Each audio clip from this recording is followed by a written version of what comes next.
মেয়ে বড় হলে এখান সেখান থেকে বিয়ের প্রপোজাল আসে, এটাই স্বাভাবিক। আমার ক্ষেত্রেও তাই হলো। ছেলে ইঞ্জিনিয়ার। ছবি দেখে যা বুঝলাম, দেখতে শুনতে ভালো। ছোট ফ্যামিলি, এক ভাই এক বোন। বোনের বিয়ে হয়ে গেছে, হাজবেন্ড ডাক্তার। ব্যাস, এটুকু ইনফরমেশন বায়োডাটাতে ছিল। মোটামুটি কনফার্ম হওয়ার পরে পাত্রপক্ষ আমার বাড়িতে এলো। আমি তখন সবেমাত্র মেডিকেল ইন্টার্নশিপ শেষ করে একটা প্রাইভেট হসপিটালে মেডিকেল অফিসার হিসাবে জয়েন করেছি। অবশ্য এর আগে দুবার ছেলেটার সাথে আমার ফোনে কথা হয়েছিল, পরিবারের অনুমতি নিয়েই। বেশ মার্জিত এবং হিউমার আছে বলেই মনে হয়েছে। তাই মা বাবা যখন জানতে চেয়েছিল পাত্রপক্ষকে আসতে বলবে কিনা, আমি হ্যাঁ বলে দিয়েছিলাম। যাই হোক, তারা এলো। আমিও মোটামুটি কমফোর্ট এর সাথে সবার সাথে কথা বললাম। কথাবার্তা অনেকটা এরকম এগিয়েছিল যে দুই পক্ষের পছন্দ হলে আংটি পরানো হবে। তার আগে আমাকে আর ছেলেকে আলাদাভাবে কথা বলার জন্য পাঠানো হলো। আপনার বাড়িটা খুব সুন্দর, আমার খুব পছন্দ হয়েছে। অনেক গাছ। নীরবতা ভেঙে সে বলে উঠল। ধন্যবাদ। আসলে বুঝতে পারছি না কি বলবো। তাছাড়া আপনার সম্পর্কে যা যা জানার তা তো ফোনেই জেনে নিয়েছি। আমার কাঁচুমাচু ভাব দেখে ছেলেটি হো হো করে হেসে উঠল। এখনই কথা বলার টপিকের অভাব ম্যাডামের? সারা জীবন তো পড়েই আছে। আমিও মুচকি হাসলাম। অপ্রস্তুত ভাব কাটতেই জিজ্ঞেস করলাম, আপনার হবি কি? আমি ঘুরে বেড়াতে পছন্দ করি। আপনি? বই পড়তে ভালো লাগে। আমি একটু ইন্ট্রোভার্ট স্বভাবের। আপনি রান্না জানেন? হালকা পাতলা। সে ঠিক আছে, আস্তে ধীরে শিখে নেবেন। আমিও বিভিন্ন ধরনের রান্না জানি। তবে হ্যাঁ, আপনাকে কিন্তু বিরিয়ানি রান্নাটা খুব ভালোভাবে শিখতে হবে।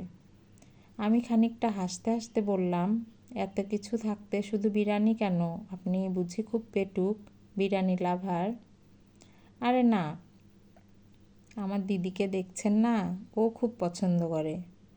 ও আচ্ছা, সমস্যা নেই, ধীরে ধীরে না হয় আপনার মায়ের কাছ থেকে শিখে নেব। ধীরে ধীরে শিখলে হবে না, আপনাকে বাড়ি থেকেই শিখে যেতে হবে। হালকা হেসে ছেলেটা বলল। কেন? এইবার আমি চূড়ান্ত অপ্রস্তুত হলাম। কারণ দিদি প্রথম পরীক্ষাটাই নেবে আপনার বিরিয়ানির রান্না দিয়ে, হয়তোবা সেটা বিয়ের পরদিনই। দেখুন, প্রশ্ন ফাঁস করে আমি আপনাকে সহযোগিতা করছি। এটা আবার কেমন কথা? আমি ভীষণ অবাক হলাম। যেমন ধরুন, বিয়ের পরদিন দুপুরেই আপনাকে বলল বাড়ির সবার জন্য বিরিয়ানি রান্না করতে। আর যদি সেটা খারাপ হয়, দিদি কিন্তু বাড়ি মাথায় তুলবে। উনি বুঝি খুব জেদি? খানিকটা। আসলে দিদি আমার অনেক সিনিয়র। আমাদের মধ্যে প্রায় 14 বছরের গ্যাপ।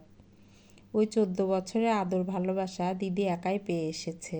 তাই ধীরে ধীরে জেদটাও বেড়ে গেছে। তাই তার পছন্দ মতো কিছু না হলে খুব রাগ করে। আমি কিন্তু আগেভাগেই আপনার কাছে স্যারেন্ডার করে দিলাম। পরে এই নিয়ে আমায় কিছু বলতে পারবেন না। আমিও মুচকি হেসে বললাম, মাসে 2-4 দিন এই যন্ত্রণা সহ্য করাই যায়। খুব চেষ্টা করব মুখ বন্ধ করে রাখতে। যদিও আমি বাবা মায়ের একমাত্র সন্তান, কিন্তু অতটা জেদি নই। মাসে 2-4 দিন মানে? দিদি তো আমাদের বাড়িতেই থাকে, ওপরের ফ্ল্যাটটা ওকে ছেড়ে দেওয়া হয়েছে। সে কি, আপনার জামাইবাবু না ডাক্তার? হ্যাঁ, কিন্তু দিদি শ্বশুর বাড়িতে থাকতে একদম পছন্দ করে না। আমি কিছুক্ষণ চুপ করে থেকে বললাম, আপনাদের বাড়িতে রান্নাবান্না কে করে? মা করে। আপনার বোন কি আলাদা খাওয়া দাওয়া করেন? আরে না, ও রান্না করতে জানে না। আপনার বাড়ির বিভিন্ন ধরনের শপিং, মানে ধরুন পুজো, কোনো অকেশন, এইসব ক্ষেত্রে কার পছন্দ প্রাধান্য পায়? আপনার দিদির নিশ্চয়ই। সে আর বলতে, মানে আপনি আপনার পছন্দ মতো পোশাক পরতে পারেন না, তাই তো? না না, বিষয়টা সেরকম না। তবে বিভিন্ন অনুষ্ঠানে ও যে ড্রেসটা গিফট করবে সেটাই পরতে হবে। চলুন নিচে যাই। মা বাবা, আমি দুঃখিত, এই বিয়ে আমি করতে পারবো না। ছেলেটার দিকে তাকিয়ে বললাম, ওনাকে আমার খুব পছন্দ হয়েছে, কিন্তু ওনার ফ্যামিলিকে না। আমার মুখে এ ধরনের কথা শুনে আমার হলেও হতে পারতেন। শাশুড়ি ভ্যাবাচ্যাকা খেয়ে গেলেন। কি হয়েছে মা? আমরা কি কিছু করেছি? আমি দেখলাম মহিলার হাতে একটা আংটির ছোট বক্স। দুঃখিত আন্টি, আমি আপনাকে কষ্ট দিতে চাইনি, কিন্তু একই সাথে আমি আপনার মেয়েটির সাথে মানিয়ে নিতে পারবো না। আপনার ছেলে সরল মনে আমার সাথে সব কিছুই শেয়ার করেছে। এই মেয়ে, তুমি কি বলছো? হুঁশ আছে তোমার? প্রায় লাফিয়ে উঠে বললেন মাঝবয়সী এক মহিলা, অর্থাৎ সেই দিদি। আপনার ভাইয়ের সমস্ত কথাগুলো যদি সত্যি হয়, তাহলে সেই ক্ষেত্রে তাকে বিয়ে করার কোনো প্রশ্নই ওঠে না। আর আপনি এইমাত্র আমার সাথে যে আচরণ করলেন, তাতে আপনাকে আমার চেনা হয়ে গেছে। অসভ্য মেয়ে, মুখে লাগাম দিতে শেখো। এইভাবে মুখে মুখে কথা বলতে থাকলে জীবনেও তোমার বিয়ে হবে না। আমি সারা জীবন সিঙ্গেল থাকা প্রেফার করব দিদি, কিন্তু আপনার মতো ননদ কিংবা ননদের বর বাড়িতে থাকলে সেই বাড়িতে আমি যাব না। মা গো, তোমার সমস্যা কি? আমাকে একটু খুলে বলবে? ছেলেটির বাবা বলে উঠলেন। আঙ্কেল, আপনার ছেলে আমাকে যা বলেছে সেই অনুযায়ী আমি যদি বলি, আপনি আসলে ছেলেটাকে মানুষ করতে পারলেও মেয়েটাকে মানুষ করতে পারেননি। আপনাকে দেখে শ্রদ্ধায় আমার মাথা অবনত হয়। কিন্তু একবার ভাবুন তো, আপনার মেয়ের যে আচরণ কি সহনীয় পর্যায়ের। আপনি ওর বাবা, উনি মা, আর এই ছেলেটি হচ্ছে ভাই, তাই সকলে সহ্য করে নিচ্ছেন। কিন্তু অন্য বাড়ি থেকে যে মেয়েটি যাবে, সে কেন সহ্য করবে? বাবা, চলো এখান থেকে, এই কাঙ্গালদের বাড়িতে এসে সময় নষ্ট করছি। আহ মা, চুপ কর না, সবসময় এরকম মুখ চালাতে নেই। চুপ, একদম চুপ, আমি যা বলছি তাই হবে, চলো সবাই। উনি উঠে যেতে যেতে হাতে থাকা গ্লাসটা সজোরে ভেঙে ফেললেন।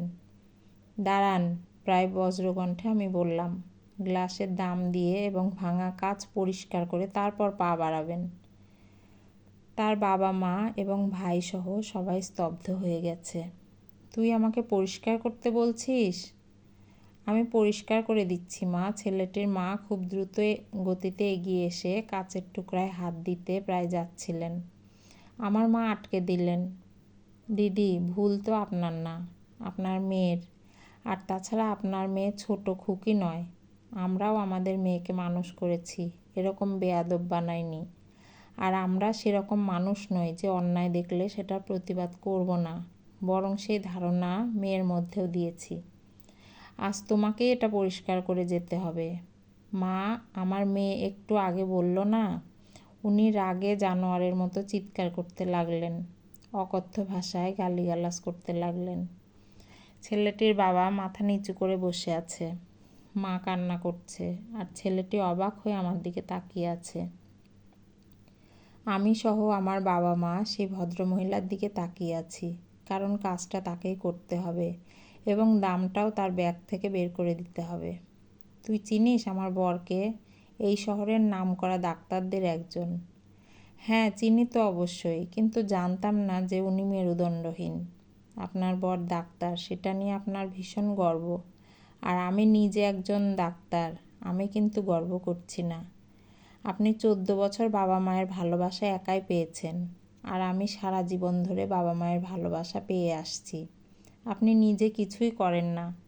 আপনি যদি বাড়িঘরের কাজকর্ম করতেন, মানে আমি গৃহিণী বোঝাতে চাইছি, আমি আপনার পেশাকে সম্মান করতাম, কারণ একজন গৃহিণীর চেয়ে বড় পেশা আর কিছু নেই।